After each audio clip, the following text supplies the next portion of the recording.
Okay, let's jump right on there. Galatians 2, 1 through 3, and it reads, Then 14 years after, I went up again to Jerusalem with Barnabas, and took Titus with me also. And I went up by revelation and communicated unto them that gospel which I preach among the Gentiles, but privately to them which were of reputation, lest by any means I should run or had run in vain. But neither Titus, who was with me, being a Greek, was compelled to be circumcised. And just as a backdrop, Paul is speaking to the Galatians because they were perverted by another gospel. That's the subject of Galatians is how did they get off track and start following another gospel. So, in other words, what Paul is teaching, what he's speaking of here in chapter 2, is that what he was teaching was not out of sync, nor met with any disapproval from Yahushua's ecclesia in Jerusalem, the faith, which was the faith's capital at the time. Then, that being said, one must presume that Paul's teachings were correct, and if they weren't, would not Titus, the Greek that was with him, have been compelled to be circumcised? This is the argument that Apostle Paul is making. Now, it's imperative that everyone keep track of the subject. Therefore, we'll take time to do a subject check. And what is the subject? I just told you. It was, the subject was a perverted gospel. And it's still what's been spoken of. That's the overall subject for the book of Galatians. And it's what's being spoken of here in Galatians. And it was introduced in Galatians 1, 6, and 7. With circumcision being pointed out as the primary factor, of this perversion. Okay, so here in verse 3, Paul gives a very strong allusion to the erroneous gospel that was being purported in opposition to the true gospel. The crux of the erroneous gospel was circumcision. Paul makes it apparent that what was being taught was that one must be circumcised to be saved. And this is what he's saying here. And Titus, who was with me, he wasn't even compelled to be circumcised. And this is the argument that he's making in Galatians, is that one does not have to enter into circumcision in order to be saved. That they do not have to be circumcised. Verse 4, Galatians 2:4 says, And that because of false brethren unawares brought in, who came in privily to spy out our liberty, which we have in Messiah, Yahushua, that they might bring us into bondage. So here it is, Apostle Paul is speaking. He's saying that this is happening because of the false brethren that done came into the body of Messiah unawares. They've been brought in unawares, and their objective is to privily spy out the liberty that we have in Yahushua, in the body of Yahushua, that they might bring us into bondage, or bring the Gentiles, the new converted Gentiles, into bondage. Now herein lied the problem. These false brethren were coming into the body of Messiah with their own wicked agenda. And this wicked agenda was even what he's spelling out here in verse 4, to spy out the liberty that we have in Messiah Yahshua and to bring the Gentiles into bondage. And Yah did forewarn us that something like this would happen. Hence, he gave us his parable, taken from Matthew 13, 24 through 26. It speaks of the parable of the sower and the seed. The tares in the wheat. I'm my first reader, read Matthew 13, 24 through 26. Matthew 13, 24. Another parable put he forth unto them, saying, The kingdom of heaven is likened unto a man which soweth good seed in his field. But while men slept, his enemy came and sowed tares amongst the wheat, and went his way. But when the blade was sprung up and brought forth fruit, Then appeared the tares also. Okay, thank you. Hold on to the mic for a minute. Now, here it is. This parable was in conjunction to the kingdom of heaven, or the kingdom of Hashemayim, also referred to as the kingdom of Elohim. Now, it's saying that the kingdom was likened unto a man who sowed seed in his field, and we know that the Messiah taught us that the field represented the world, and that the tares represented the children of the wicked one, and the wheat would represent the children of Elohim. And it's telling us that an enemy came and sowed these tares within the midst. So in other words, he was telling us ahead of time that the children of the wicked one will come into the body of Messiah. You know, that they would make their way into the body of Messiah. They would make their way into the kingdom, you know, for a spell. For a spell. Now, it does go on to speak about them getting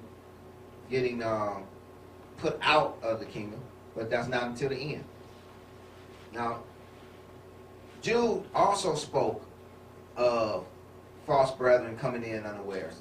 In Jude 1, 3, and 4, sis, could you read Jude 1, 3, and 4?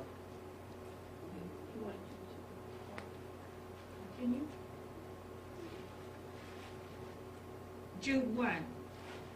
Beloved, when I gave all diligence to write unto you of the common salvation, it was needful for me to write unto you and exhort you that ye should earnestly contend for the faith which was once delivered unto the saints. For there are certain men crept in unawares, who were before of old ordained to this condemnation, ungodly men, turning the grace of our Elohim into lasciviousness, and denying the only Adonai Elohim and our Adonai Yahushua Messiah. Okay, so here we see Jude talking about the same thing that Apostle Paul is talking about, these brethren that have been brought in unawares. And, you know, Jude, he says that it was concerning the common salvation, it was needful for him to write unto them and exhort them that they should earnestly contend for the faith which was once delivered unto the saints. Now, why would they have to earnestly contend for the faith which was once delivered unto the saints? Even because that original faith that was once delivered unto the saints had become perverted. And it's still perverted now today. And we still need to contend for the original faith that was once delivered unto the saints. Because these men that crept in unawares, they had kids and they still here within our midst unawares. And we need to be careful of this. This is the nature of the kingdom of Elohim upon the earth, you know, that we have to deal with. Hence, the Messiah would give us the parable concerning the kingdom of Elohim ahead of time, so that we would know.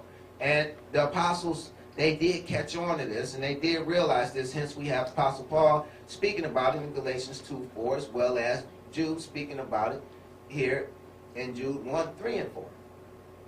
You know, so we know that this was a problem back then. And unfortunately, it's still a problem, because these things have caused people to go astray with their understanding, and they still, many so-called Christians still haven't gotten back to the original faith that was once delivered unto the saints. I don't know how earnestly they're contending for it, but many haven't gotten there. Now, verse 4 of Galatians 2 goes on to say that, you know, to speak of their doing so, the purpose of them doing so, these false brethren that's brought in unawares, the purpose of them doing so is that they might bring us into bondage, bring those of us in Messiah into bondage. Now, the wicked agenda of the false brethren was to expand their territory by bringing newly converted Gentiles into bondage to the Yahud. Now, verse 5 and 6 of Galatians 2 says, to whom we have placed by subjection, not for an hour, to whom we gave place by subjection, not for an hour, that the truth of the gospel might continue with you. Paul saying we didn't fall for the okie doke. We knew exactly what we were talking about, and we stuck to our guns, and we wasn't perverted by them at all. But of these who seem to be somewhat, whatsoever they were, it maketh no matter to me, Paul says, Elohim accepteth no man's person. For they who seem to be somewhat in conference added nothing to me. What does he mean in conference added? Well, these three words are taken from the Greek word prosenethithon. Yeah, that's a long one. Prosenethithami. Yeah. Which means to lay up in addition to consult, to take one into counsel. You know, so Apostle Paul is saying they did not lay up in addition to anything that he was doing. You know, they did not consult with him. They didn't take him into counsel. You know, Paul is pointing out that he noticed a group of false brethren with the apostles when he went to see them. And they seemed to be acting as consultants or counselors to the apostles. You know, and, you know, these were these false brethren that crept in unawares, and they began to try to pervert the thinking, you know, and the thinking of the apostles, or even muscle them. You know, Paul's encounter with the false brethren and apostles is recorded in Acts 14 and 15. So we're going to take a look at that in a minute. We're going to take a look at that now. Let me have my next reader read Acts 14, 19 through 26.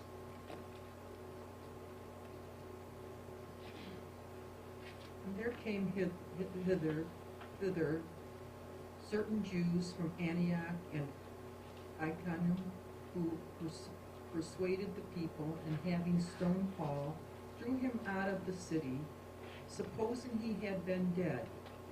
Howbeit, as the disciples stood round about him, he rose up and came into the city, and the next day he departed with Barnabas to Derbe.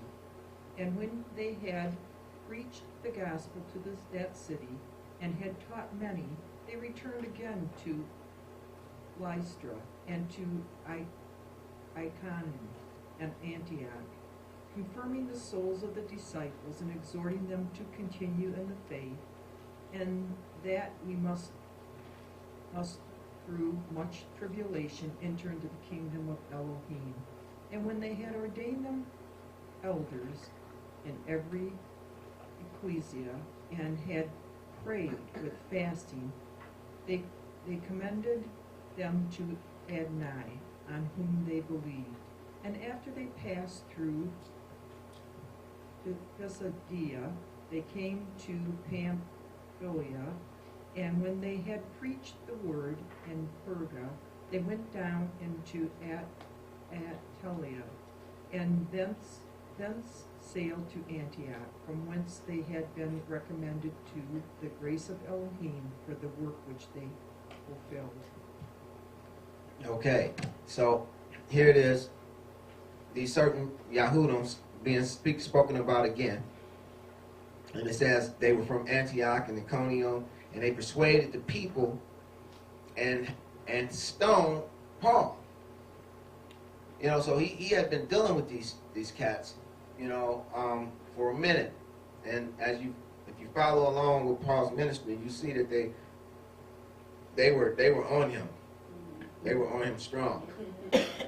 You know, so here it is. It speaks of him. Now look at the boldness of Paul, though. You know, it says that certain Yahudim, you know, from Antioch and Iconium, who persuaded the people, and having stoned him, drew him out of the city, supposing he had been dead. Now, howbeit, his disciples stood around him, and he rose up. He was vacant, or either y'all raised him. You know, one or the other. You know, but check this out. It says, and when they had preached the gospel to that city and had taught many, they returned to Lystra and Iconium and Antioch, and confirmed the souls of the disciples, you know, letting them know, hey, exhorting them to continue in the faith. Don't let, you know, what happened to me scare you off, scare you from the faith. That we must, through much tribulation, enter into the kingdom of Elohim. Where is this doctrine today? You know, who's talking about the much tribulation that we must enter into the enter into the kingdom of Elohim today? You know, So, you know, you see the boldness of Paul and his apostles, you know, and that, you know, is go and return, they go right back to the city of the same people who stoned them. Wow. That's, you know, that's Yah. You know, and then it says, and then they sailed to Antioch. You know, now that might sound strange, you know, seeing that it says, you know, that they had just returned to Antioch, and then it's saying, you know, they sailed to Antioch. You know, and it would be confusing if you didn't know that there was two Antiochs. This is a map of the land, and they were in Galatia. And if you see in Galatia, you see this is the city of Antioch. This is Lystra. This is Iconium. This is Derbe. All those cities that were mentioned in the text. You know, so they were in Galatia, going through cities within Galatia. And then, as you can see, the Mediterranean Sea here, they got on the sea and they sailed over here to Antioch of Syria. A whole nother Antioch. You know, now, many people not knowing that will say, hey, Scripture contradicting itself. No, Scripture does not contradict itself. You know, the only thing that's contradictory is man's understanding. Let me have my next reader continue on with Acts 15, 1 through 5.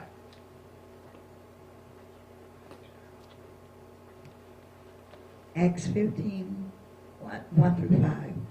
And certain men which came down from Judea taught the brethren and said, except ye be circumcised after the manner of Moses, you cannot be saved. The perverted gospel. And when therefore Paul and Barnabas had no small dissension and disputation with them, they determined that Paul and Barnabas and certain other of them should go up to Jerusalem unto the apostles and elders about this question. And being brought on their way by the ecclesia, they passed through Phoenix and Samaria, declaring the conversion of the Gentiles. And they caused great joy unto all the brethren. And when they were come to Jerusalem, they were received of the ecclesia and of the apostles and elders, and they declared all things that Elohim had done with them. But there rose up certain of the sect of the Pharisees which believed, false brethren and tares, saying that it was needful to circumcise them. Okay. The purple in this passage is my words. You know. Now it says in Acts 15:1, it says, and certain men came down from Judea. And here go these certain guys again, you know, troublemakers. It says, except ye be circumcised after the manner of Moshe, ye cannot be saved. You know, there's still people who teach this in all actuality. This is a part of that perverted gospel. You know, and the perverted gospel still exists now today in many forms and fashions. And this is just one aspect of that perverted gospel, that one must become circumcised in order to be saved. You know, and Paul and Barnabas, you know, it says that they, you know, they had no small dissension or disputation. This was a big deal. This was a real big deal. And, you know, and they said, you know, no, Paul and Barnabas was adamant about, you know, this is not being the case. This was not needful. You know, and this word needful is D, number 1163, meaning a necessity in reference to what is required to attain some end. So like in 15:5 it says, there rose up certain of the sect of Pharisees which believed, you know, and these again were those false brethren, these tares that crept in unaware, saying that it was needful to circumcise them, you know, in order for them to be saved. You know, that is not true. You do not have to be circumcised. You do not have to enter into that fleshly covenant in order to be saved. You know, and this is what Paul and Barnabas was standing for. And, you know, it says that they determined that Paul and Barnabas and certain of them should go up to Jerusalem unto the apostles. You know, so they didn't, you know, they couldn't figure out, you know, which one was right. So they was like, okay, we're going to send you to the pillars of the faith. We're going to send you to Jerusalem, you know, to the ecclesia, to the head of the ecclesia to get to the bottom of this. And so this is what they did. And we're going to pick it up from 15:6, where the apostles and the elders came together to consider the matter. My next reader, Acts 15:6 through 11, please. And the apostles and elders came together to consider of this matter. And when there had been much disputing, Peter rose up and said unto them, Men and brethren, ye know how that a good while ago Elohim made choice among us, that the Gentiles by my mouth should hear the word of the gospel and believe. And Elohim, which knoweth the heart, bare them witness, giving them the Ruach HaKodesh, even as he did unto us, and put no difference between us and them, purifying their hearts by faith. Now therefore, why tempt ye Elohim to put a yoke upon the neck of the disciples, which neither our fathers nor we were able to bear? But we believe that through the grace of Adonai Yahushua, Messiah, we shall be saved, even as they. Okay, so here it is. We see them come together to discuss this matter. And after much disputing, Peter, who was the head of the ecclesia, rose up and said unto them, Men and brethren, ye know that a good while ago Elohim made choice among us, that the Gentiles by my mouth should hear the word of the gospel and believe. You know, and he goes on to say that he put no difference betwixt us and them, purifying their hearts by faith. You know, by faith. It wasn't by, he didn't say anything about they had to be circumcised. You know, and he goes on to say, don't tempt Elohim, you know, to put a yoke upon the neck of the disciples that they couldn't even carry. They believed through grace of the Adonai Yahushua that they should be saved. You know, and there to be, the Gentiles are to be likewise. And this word grace is charis in the Greek. Number 5485 means goodwill or loving kindness. You know, and that doesn't really do grace justice. So I put the Hebraic term for grace, which is kanan, number 2603, which means to stoop or in kind, to bend or stoop in kindness to an inferior.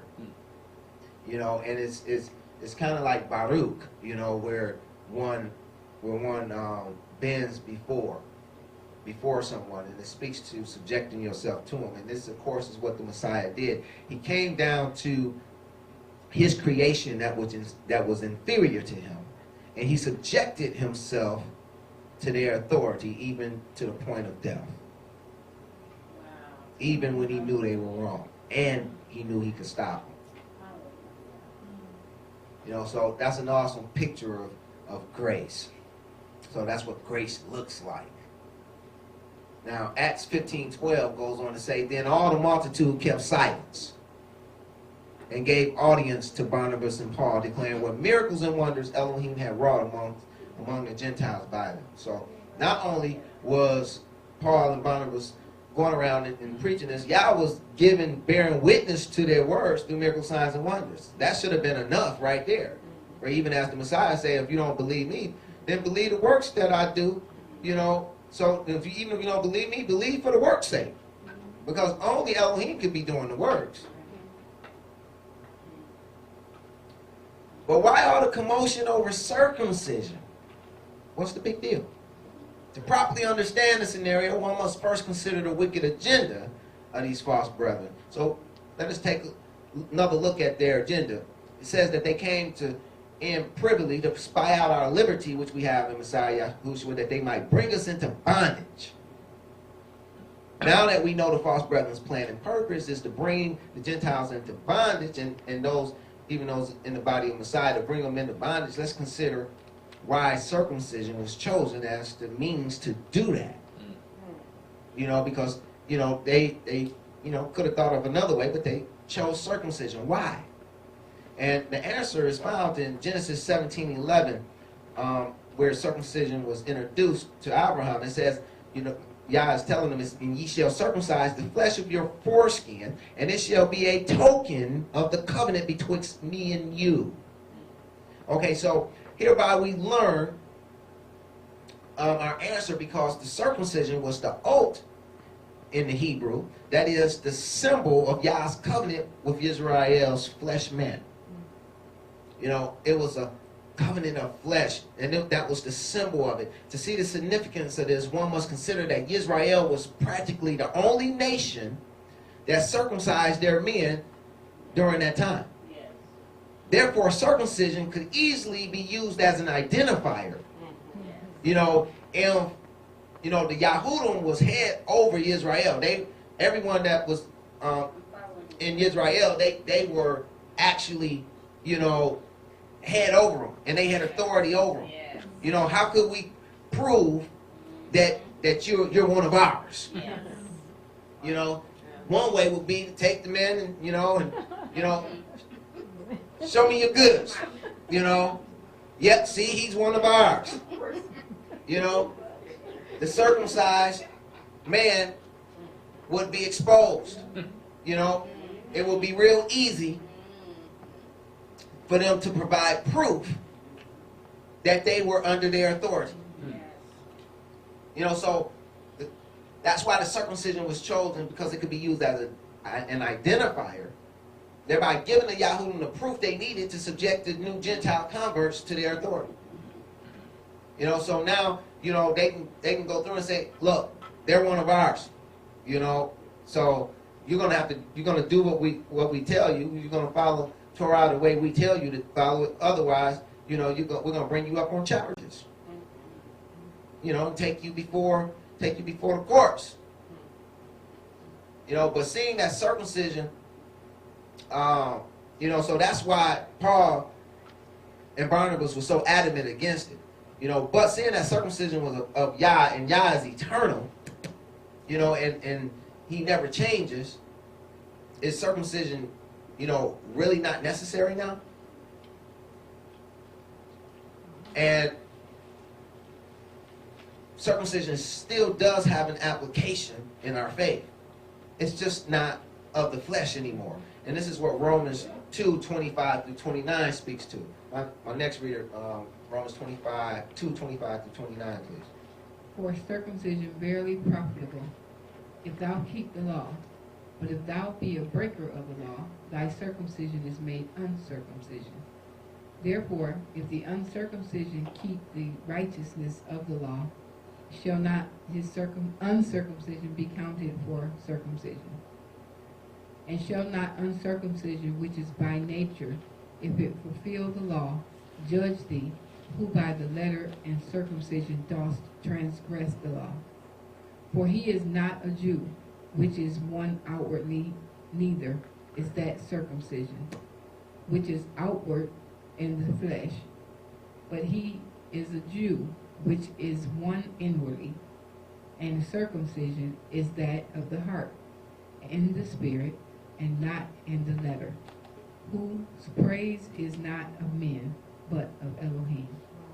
Okay, so you see, circumcision still is at hand. You know, circumcision is still an aspect of our faith, but the circumcision of the flesh, it would profit him if one could keep the Torah. If one could keep the Torah, they would have to keep all the Torah, because to break one aspect of it was to break all of it, and the punishment was death.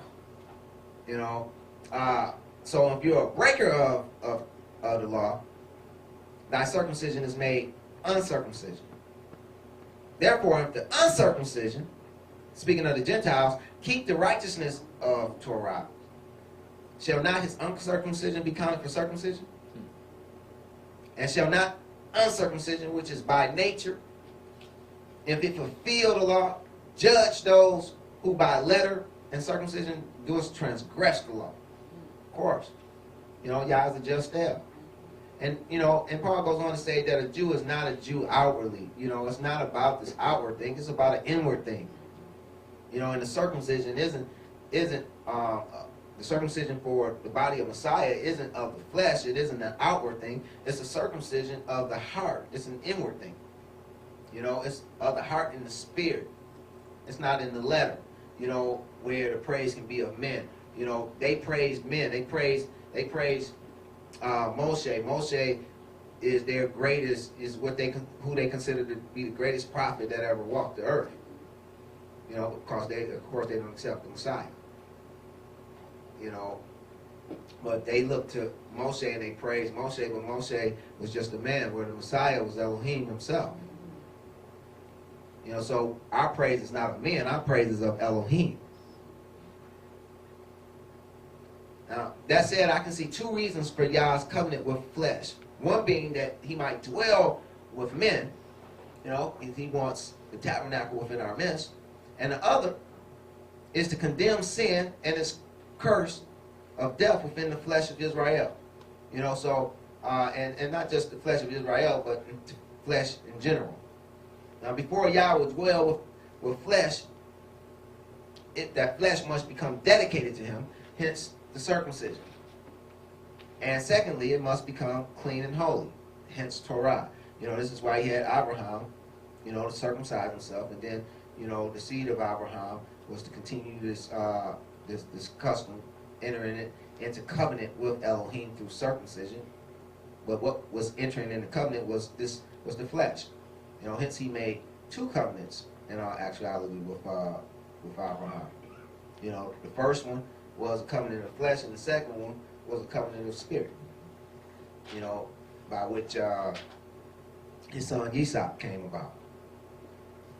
So, before Yah would dwell with flesh, it has to be dedicated to him. And then it needs to become clean and holy. And then it'll be made fit for him to come in. You know, hence we read in Deuteronomy 23:14, it says, "For Yahuwah thy Elohim walketh in the midst of thy camp to deliver thee." That's an awesome thought, isn't it? "And to give up thine enemies before thee." So he comes within the camp to deliver Israel and to give up their enemies before him. But it goes on to say, "Therefore shall thy camp be holy, that he see no unclean thing in thee, and turn away from thee." See, because if he sees something that's not holy, you know, if he sees something that's unclean, he's going to turn away, and you're going to miss out on your deliverance. You're going to miss out on your enemies being conquered. You know, we see an example of this with Achan, the story of Achan. You know, also, 2 Corinthians 6:16-17 speaks to this as well. It says, "In what agreement hath the temple of Elohim with idols? For ye are the temple of the living Elohim. As Elohim hath said, I will dwell in them and walk in them. And I will be their Elohim, and they shall be my people. Wherefore come out from among them, and be ye separate, saith Yahushua, and touch not the unclean thing, and I will receive you." Same thing. You know, you have to be clean and you have to be holy, you know, for Elohim to dwell within the flesh. You know, so the flesh has to be dedicated to him. But in Messiah, we're not going through a fleshly covenant, we're going through a spiritual covenant with Messiah. You know, rather than the fleshly covenant that was of Abraham. So concerning the notion of condemning sin and death to the flesh, Paul speaks this here in Galatians and in Romans, and maybe elsewhere, but Peter and John speaks about it as well. It is via this concept that many wrestle with Paul's writings to their demise. This is where a lot of people get thrown off and where they get lost. And we're going to get into this concept shortly, but for now we're going to just continue on in Galatians 2. Paul is stating his, continuing to state his case to the Galatians. So let our next reader read Galatians 2:7-10, please. Verse 7.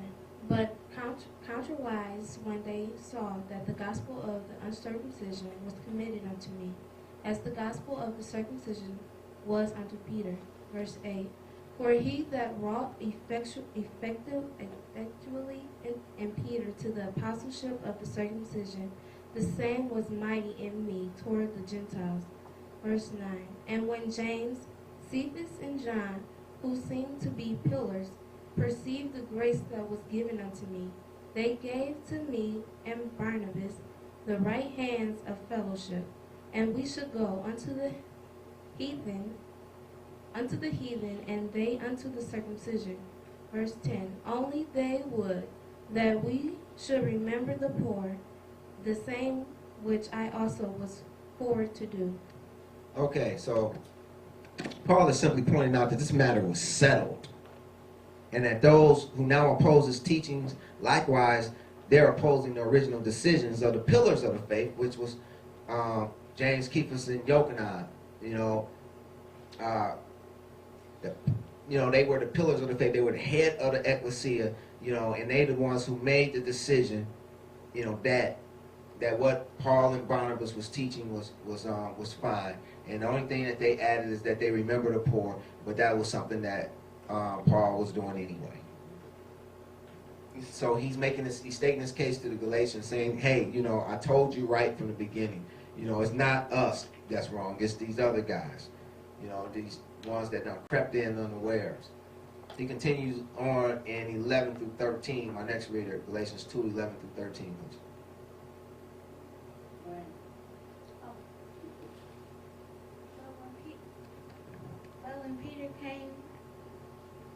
But when Peter was come to Antioch, I withstood him to the face because he was to be blamed. For before that certain came from James, he did eat with the Gentiles, but when they were come, he withdrew and separated himself, fearing them which were of the circumcision, and the other Jews dissembled likewise with him, in so much that Barnabas also was carried away from their dissimulation. Yes. So here it is. You know, we see a little two-facedness going on by Cephas. You know, and Apostle Paul, he withstood him to a space because he was to be blamed. He says, you know, he said he did eat with the Gentiles, but when those Yahudim came, he withdrew and separated himself, fearing the Yahudim. And the other Yahudim disassembled likewise, insomuch that Barnabas was carried away with their dissimulation. And Barnabas no better, because Barnabas was the very one that was with Paul, you know, in much of his ministry. So, and was standing with him and speaking to the Gentiles. He was one of the ones that was sent to the Gentiles along with Paul, you know, by instruction of Yah. You know, so he knew better. But, you know, it's a real good lesson to learn here.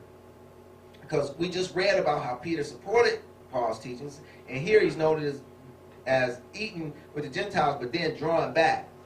You know, so here Peter and Barnabas, you know, within them we have a perfect example, scriptural example of how malignant fear can be. For even Barnabas, who was teaching with Paul, you know, he began to draw back, you know, because Cephas drew back. See, and Cephas was the head of the ecclesia. You know, so whom much is given, much is required. You know, what would have happened if Yahshua would have drew back? You know, this was a real big error on Cephas' part, because, you know, the word teaches us not to become a stumbling block to the youngsters in the faith. You know, and this truly would have set a huge stumbling block before them. You know, this was a real big deal, and this is why Paul confronted them, you know, on the spot, face to face. You know, to whom much is given, much is required. We read in Luke 12, 47 and 48 that speaks to this. Says, and the servant which knew his Adonai's will and prepared not himself, neither did according to his will, shall be beaten with many stripes. But he that knew not and did commit things worthy of stripes shall be beaten with few stripes. For unto whomsoever much is given, of him shall much be required. And to whom men have committed much, of him they will ask the more. You know, so it was a lot riding on Cephas' shoulders. You know, and he was required to show a good example at all times. You know, and as with anyone in a leadership position within the body of Messiah, we always have to be cognizant of those who are watching. You know, of those who are new in the faith, are weak in the faith. You know, that don't present a stumbling block for them. My next reader, Galatians 14 through 17. Galatians 2, 14 through 17.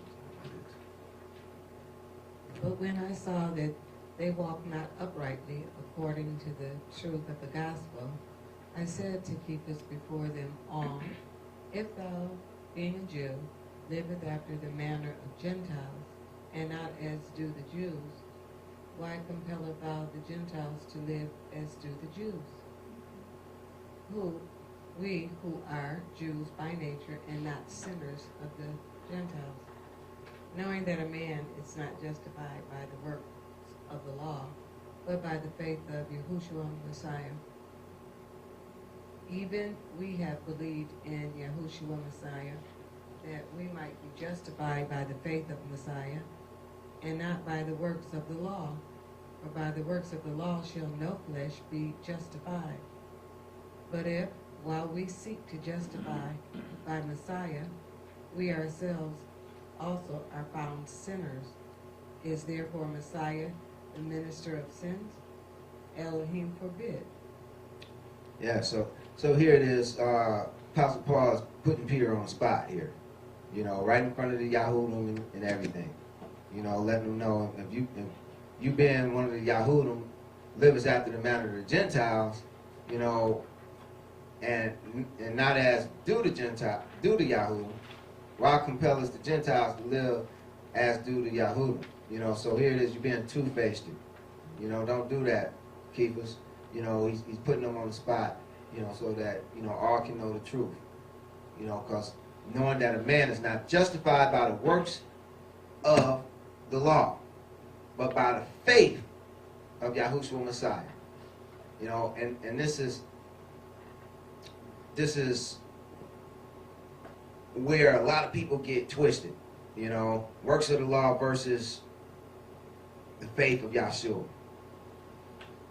And there are two primary differentials betwixt the works of the law and justification or righteousness by faith. You know, and the first is coercion. With the works of the law, there is what's called TDC, which stands for threat, duress, and coercion, via the curse of Torah. And folks did not, especially during that time, and folks did not adhere to all of Torah, then they were up under the authority of the Yahudim. And the Yahudim could bring up charges to them and could, you know, give them stripes, could stone them, you know, to death even. You know, so that this was a big deal. You know, this was a real big deal. You know, so we're not saved by the works of the law. You know, or righteousness isn't by the works of the law. It's through faith in Messiah. You know, the difference betwixt the faith and Messiah is there's nothing but love. If you don't keep Sabbath, or you break Sabbath, or by mistake, or even purposely, there's no one who's going to pull you and drag you to the edge of the city and stone you. There's no one who's going to bring you up on charges, you know, and try you. You know, see, this is what was going on during that time, and people fail to realize that now today. They're reading this with a 21st century mindset and not considering the culture in which it was given. You know, during this time, when he was talking about the works of the law, it was talking about doing the things of the law, but one of the primary differentials was the coercion that was involved. They were making folks do it. You know, once you had that circumcision, you know, once you were circumcised and they could prove that you were one of theirs, you know, now you're going to do it or else. But those of us who accept the Messiah, you know, we don't have an outward sign. We have an inward sign, circumcision of the heart. You know, and we do it out of love. And if we don't do it, you know, the only one that's gonna judge us is Messiah. You know, the only one that's gonna enforce judgment upon us, I should say, is Messiah. See, the difference is with the covenant of flesh, the Abrahamic covenant, man was the enforcer for Torah. But with justification or righteousness through Messiah, Messiah is the enforcer. Now, the second differential speaks to what was included with the term works of the law. For centuries, the only ancient writings we had that addressed this matter was the letter to the Galatians and the letter to the Romans, both written by Apostle Paul, who was at one time the Pharisee of Pharisees, as he called himself. That is until the Dead Sea Scrolls were found during the period of 1946 through 56. Then that changed. Allow me to introduce you to one of the Dead Sea Scrolls. It's known as 4QMMT. It's an acronym for the Hebrew words Mishkwat Ma'aseh HaTorah. And this is the very same phrase that Apostle Paul uses here in Galatians chapter 2, as well as in chapter 3 and also in Romans chapter 3. This is the very same phrase that he uses, which effectively translates to the select works of Torah. Now, with this in mind, let us reconsider verse 16. Galatians 2:16, knowing that a man is not just justified by the select works of the law, but by faith of Yahushua Messiah. Even we have believed in Yahushua Messiah that we might be justified by the faith of Messiah, and not by the select works of the law. For by the select works of the law shall no flesh be justified. And we're going to plug it right into Galatians 3:2 and 5 and 10 as well, which says, this only what I learned of you, receive ye the Spirit by the select works of the law, or by the hearing of faith. And Galatians 3:5, he therefore that ministereth to you the Spirit and work of miracles among you, doeth he it by the select works of the law, or by the hearing of faith. And in Galatians 3:10, for as many as are of the select works of the law are under the curse. What curse? The curse of the law. For it is written, cursed is everyone that continueth not in all things which are written in the book of the law to do them. Okay? Now, the select works of the law that 4QMMT text refers to are typified by 20 or so religious precepts, known as halakha. And they're detailed within the body of the text.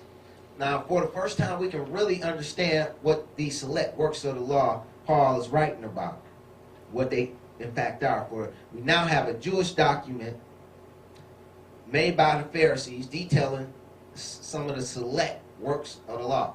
The QMMT scroll records the remains of nearly 24 legal issues. The scroll calls attention to the subject of boundaries between what was to be considered pure and impure. The phrase Roharat HaKodesh, which translates to purity of the holy, sums up the contents of the scroll and its purpose. It is said that it means do not allow the holy to be profaned by what is impure.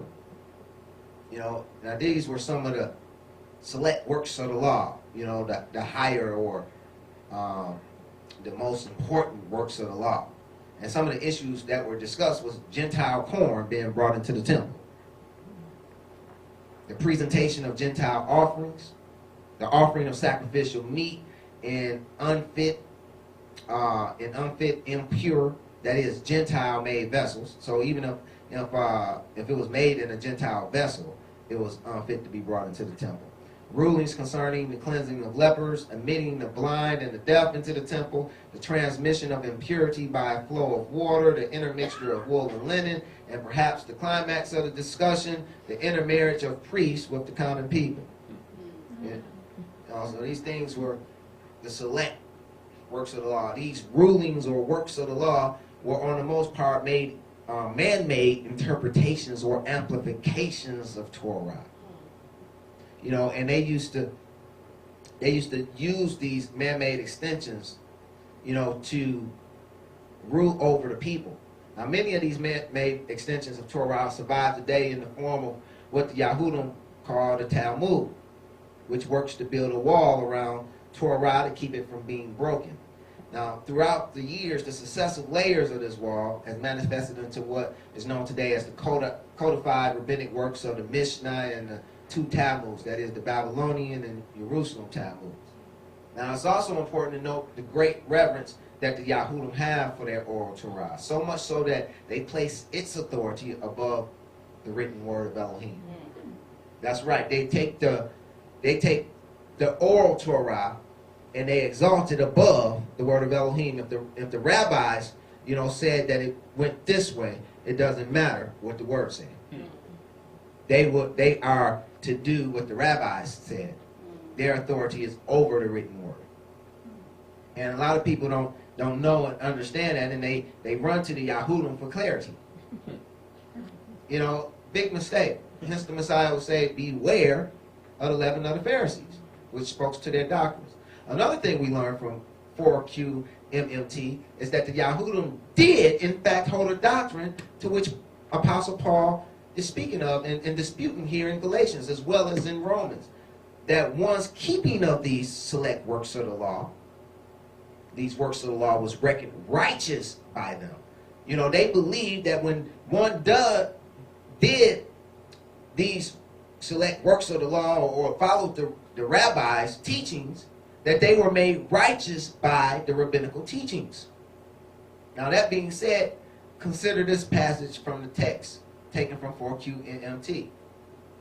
It's taken from part 7. It says, now we have written to you some of the works of the law, those which we determined would be beneficial for you and your people, because we have seen that you possess insight and knowledge of the law. Understand all these things and beseech him to set your counsel straight, and so keep you away from evil thoughts in the counsel of Belial. Then you shall rejoice at the end of time when you find the essence of our words to be true.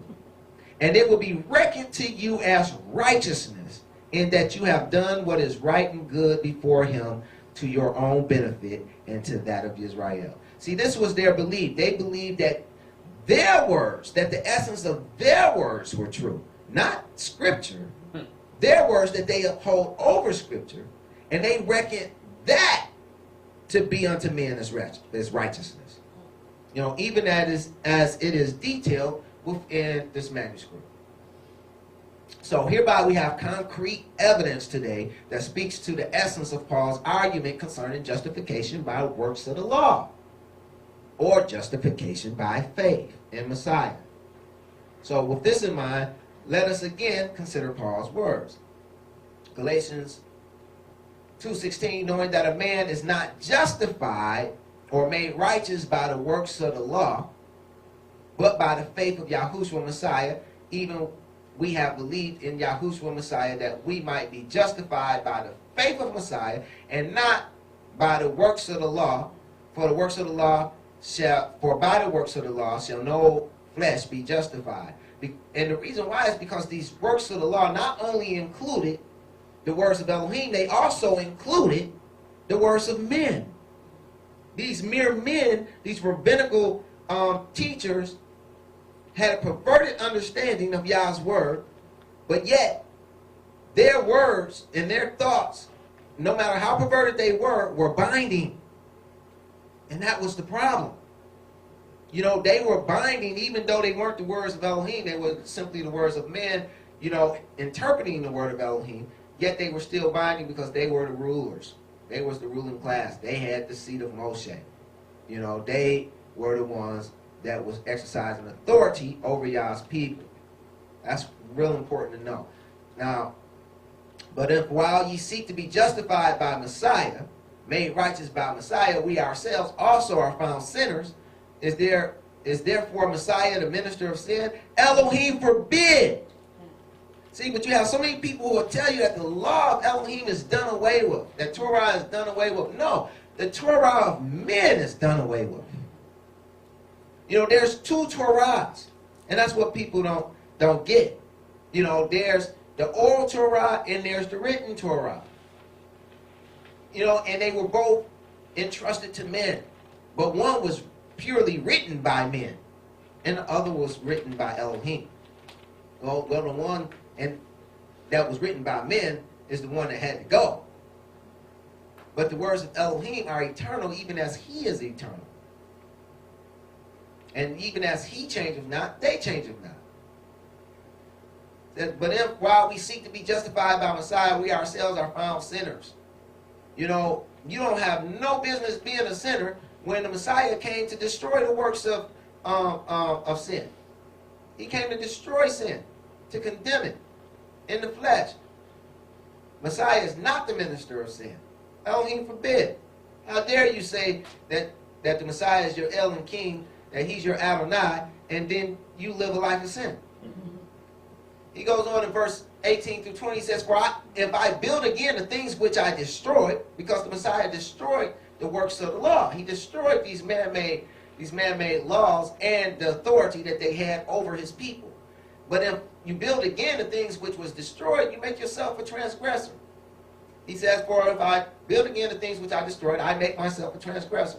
For I through the law am dead to the law, that I might live unto Elohim.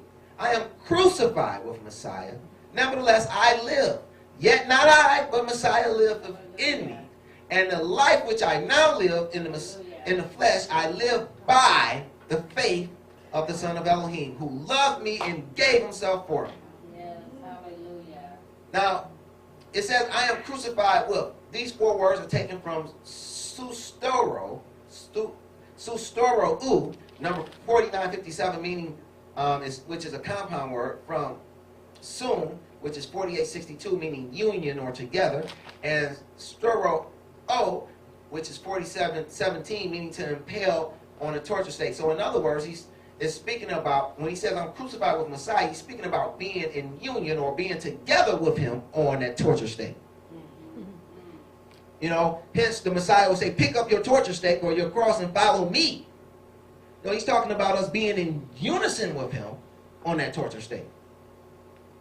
You know, Romans 8, 1 through 5 goes on to say, there is therefore no condemnation to them which are in Messiah Yahushua, who walk not after the flesh, not after the works of the law, not after the laws of men, but after the Spirit.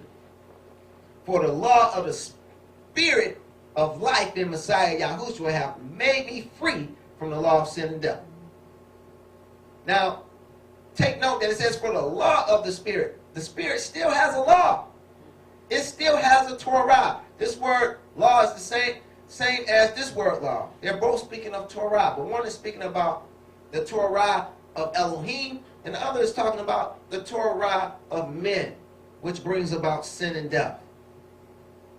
For what the law could not do, in that it was weak through the flesh, that's what made it weak, because it had to be entrusted to men. It had to have men to enforce it. You know, and they had to interpret it. And that's what made it weak. For what the law could not do, in that it was weak through the flesh, Elohim sending his own Son in the likeness of sinful flesh, and for sin condemned sin in the flesh. So the Messiah came down here so that he could show us the proper way, because the men who were doing it, they couldn't get the job done because they were falling victim to their own laws. They had made it so oppressive that no one could keep it. So the Messiah had to come down here and fulfill Torah, to keep it the way it was meant to be kept, and fulfill righteousness so that we might know the way. You know, so what the law could not do, in that it was weak through the flesh, Elohim sending his Son came down and done it for us, and condemned sin in the flesh. That's why one must be fathered from above to enter into the kingdom of Elohim. Verse 4, that the righteousness of the law might be fulfilled in us, who walk not after the flesh. You know, so the righteousness of the law still needs to be fulfilled by us. You know, the righteousness of the law was the word of Elohim that was in Torah. The unrighteousness or the sin and death of the law spoke to all that man-made stuff that was added into it. So that the righteousness of the law might be fulfilled in us, who walk not after the flesh, but after the Spirit. You know, the Messiah would say, the words that I speak are spirit and they are life. You know, so if we're to walk after the Spirit, we're to walk after the words of our Messiah. For they that are of the flesh do mind the things of the flesh, but they that are of the Spirit, the things of the Spirit. You know, so if we subject ourselves to the commandments of men, you know, such as they were doing in the Abrahamic covenant, you know, then men have a right to rule over us. But if we subject ourselves, if we enter into covenant to Elohim through Messiah, then the only one who have authority to rule over us in Messiah to enforce anything upon us in Messiah is Messiah. You know, now he's put authority figures over us, but their authority is tutelar, meaning that they can't enforce it. You know, they're not allowed to enforce the teachings and instructions of Yah. They're not allowed to enforce the commandments of Elohim. Elohim has reserved the enforcement for himself, hence the white throne judgment at the end. You know, when he will enforce his judgment upon the flesh, and upon those who chose to do the things of the flesh. But they that are after the Spirit, they subject themselves to the Spirit, to the teachings and instructions of Elohim. Now, we go on. Well, also I want to point out Colossians 3:3-6, which speaks about, you know, being crucified with Messiah. It says, "For ye are dead, and your life is hid with Messiah in Elohim. When Messiah, who is our life, shall appear, then shall ye also appear with him in glory. Mortify therefore your members which are upon the earth: fornication, uncleanness, inordinate affection, evil concupiscence, and covetousness, which is idolatry. For which things sake the wrath of Elohim cometh on the children of disobedience." It's important to note that this list of things is nothing more than a list of sins. And the very definition of sin, the very scriptural definition of sin, is transgression of Yah's law. Hence we see in 1 Yochanan 3:4, "Whosoever committeth sin transgresseth also the law, for sin is transgression of the law." So it's imperative that one understands that there were two Torahs during biblical times. Even now today, one written and the other oral. And they wrote some of them down, some of the select oral laws down, you know, even as we see in the Dead Sea Scroll text. But the point is that they were both binding, and today there's still two Torahs. But today they're both written. You know, you can get a copy of the Mishnah or the Talmud. You know, but the oral rabbinical Torah, those select works of the law, are no longer binding. Even if you decide, you know, I want to enter into the Abrahamic covenant, flesh covenant, and I want to be circumcised to enter into covenant with Elohim, you know, they still don't have authority to enforce Torah upon you. You know, so, you know, Yah made sure when he broke that system, he broke it all the way. You know, now there may come a time when that get re-implemented, I don't know, but for now it is done. You know, no man has authority over the Messiah, the body of Messiah, but Messiah. And that's the beautiful thing about the kingdom of Elohim. You know, we don't have many kings, we have one king. You know, and so we only take our lawmaker is our king. Now, to break the unadulterated Torah of Elohim spoken of here in 1 John 3:4, where he says, "Whosoever committeth sin transgresseth also the Torah, for sin is transgression of Torah," is to commit sin. You know, he's speaking about the unadulterated Torah or law of Elohim. And if you break that, it's sin. Paul is not teaching that it's okay to transgress the Torah of Elohim, for if he was teaching that, he would also be teaching that it's okay to sin, because the very definition of sin is transgression of Torah. Now, to further clarify this issue, let us consider another of Paul's writings.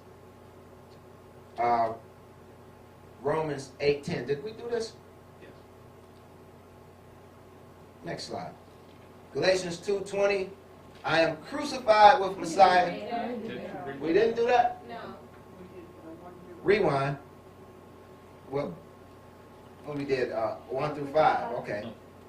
It says, and if Messiah be in you, the body is dead because of sin. But the spirit is life because of righteousness. But righteousness is as righteousness is as righteousness does. You know, if you're righteous, you do righteousness. If you're not doing righteousness, it's simply because you're not righteous. You know, that's what Yochanan teaches us. You know, verse 11. But if the spirit of him that hath raised up Yahushua from the dead dwell in you, he that raised up Messiah from the dead shall also quicken your mortal bodies by his spirit that dwelleth in you. Therefore, brethren, we are debtors, not to the flesh, to live after the flesh. For if ye live after the flesh, ye shall die. Make no mistake about it. If you're the servant of sin, then you shall die. But if ye through the Spirit do mortify the deeds of the body, ye shall live. You know, take heed that it says, brethren, we are debtors. You know, a lot of people think that once they accept the Messiah, they are free. In the story, they can do whatever it is they want to do. No, we are debtors. We owe. We are debtors. We are indebted to Messiah. You know, so to pay that debt, we don't live after the flesh. We live after the Spirit. You know, to show our Messiah, you know, that we are of him. For if we live after the flesh, we shall die. But if ye through the Spirit do mortify the deeds of the body, if you allow the Spirit to do its thing, it will mortify the deeds of the body, and ye shall live.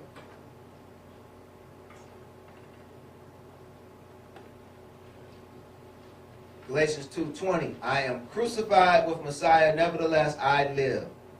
Yet not I, but Messiah liveth in me. He goes on to say, the life which I now live in the flesh, I live by the faith of the Son of Elohim.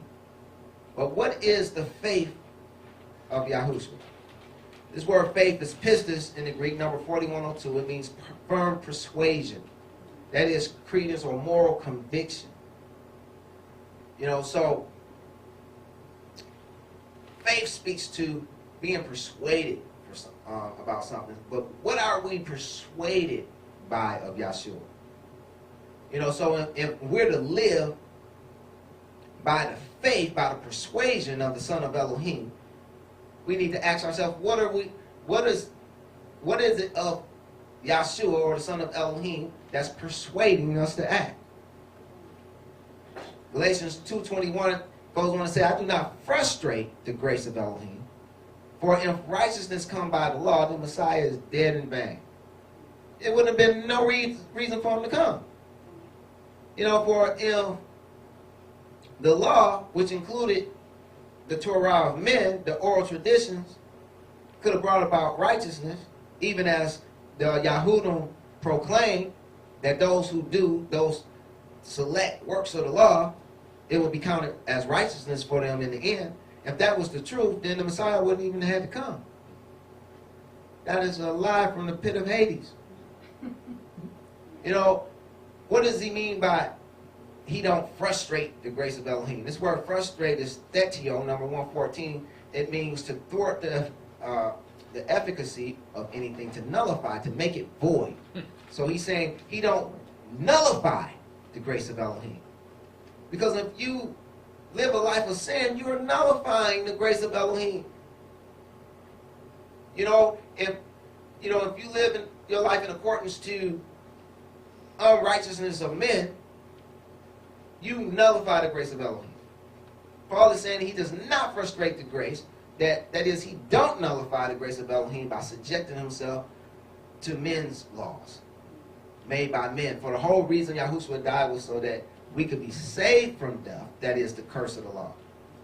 Keep in mind the old covenant consisted of both the written Torah of Elohim and the oral Torah of men.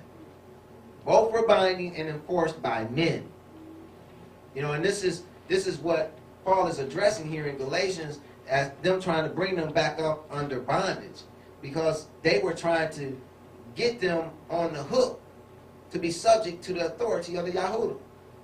When they were, as is, in accepting Messiah, they were only subject to Messiah. You know, if anyone was going to enforce Torah upon them, it would be Messiah. Even as Cephas, you know, when he closed the door on Ananias and Sapphira, who enforced his word? It was Yah. He didn't have them go out and stone them or choke them to death. Yah brought about their death. He enforced it. And Peter even, Peter even went on to say, you know, hey, you wasn't lying to me. You was lying to Yah. He's our king.